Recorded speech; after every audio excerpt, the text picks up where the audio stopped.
लेकिन आनंद रंगनाथन जी, देश को बांट कौन रहा है? ये ओछी राजनीति कर कौन रहा है? सैम पिट्रोडा जी, जिनके बारे में मैंने कहा, या संजय राउत जी, जो बार बार कहते हैं, और संजय राउत जी का अगर मैं आपको सुनवाऊं तो वो कहते हैं मुझे लगता है कि बीजेपी ने रामलला का अपहरण कर लिया है और अपहरण हो गए हैं और बीजेपी ने ऐसा कुछ नहीं किया जो शिवसेना ने नहीं किया।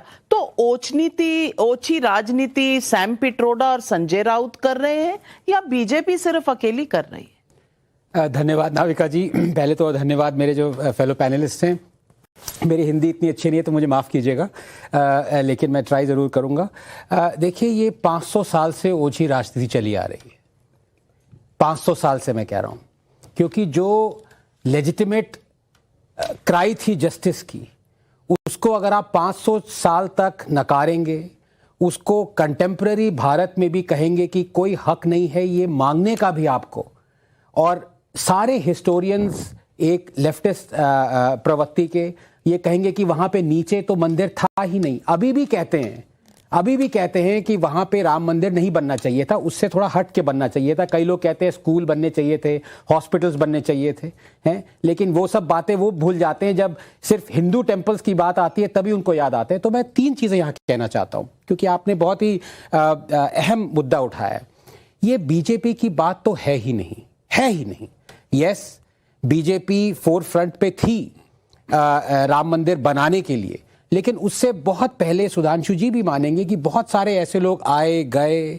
1800 की भी लड़ाई थी जहां पे 5 निहंग सबसे पहले अंदर घुसे राम मंदिर बनाने के लिए, सिख घुसे नवंबर 1858। जी बिल्कुल।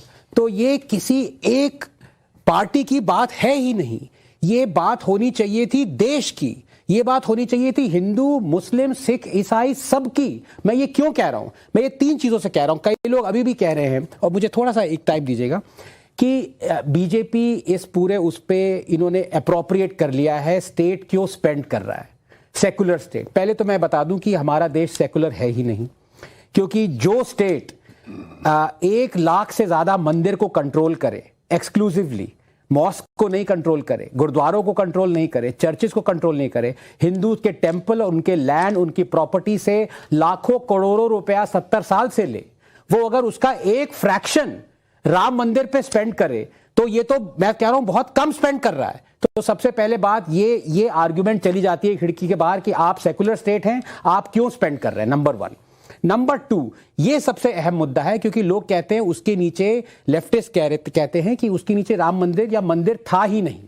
तो ये एएसआई ने सुप्रीम कोर्ट की, आप 2019 की अयोध्या जजमेंट देखिए, at pains to find out कि इवन दो ये टाइटल सूट है, यहां पे एएसआई की डिस्कवरी नहीं आती है, लेकिन सुप्रीम कोर्ट ने ये बतौर माना है कि उसके नीचे हिंदू ओरिजिन का एक टेंपल था जो कि अब नहीं है।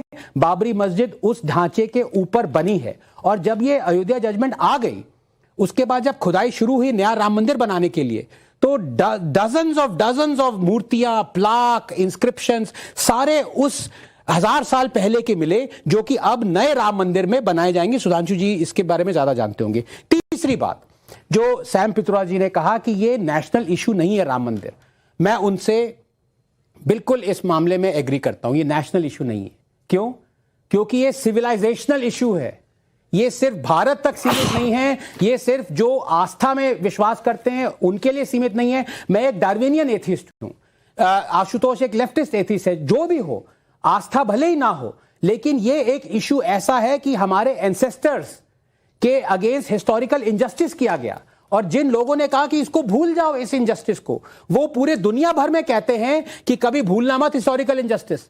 एबोरिजिनल्स के हिस्टोरिकल इनजस्टिस को मत भूलना, जो चर्चिल ने तुम्हारे अगेंस्ट किया वो मत भूलना, किंग लियोपोल्ड के स्टैच्यूज को गिराना, इलीगली गिराना। ये वही लोग हैं जो यहां पे कहते हैं अरे जो औरंगजेब ने किया काशी में भूल जाओ उसको, जो बाबरी मस्जिद का हुआ वो भूल जाओ, जो सारे टीपू ने किया वो भूल जाओ। तो ये क्या दिखाता है? ये दिखाता है कि exclusively you hate Hindus and Hinduism. तो अब ये 3 पॉइंट्स जो मैंने आपके सामने रखे, ये एकदम क्लियर फैक्चुअली बताते हैं कि ये आस्था का सवाल नहीं है, ये हमारी सिविलाइजेशन का सवाल है। और हम पे दुनिया क्या, हम खुद शर्मसार हो जाते अगर हम ये राम मंदिर हमारे टाइम में नहीं बनता। आशुतोष जी, ये विरोध क्यों?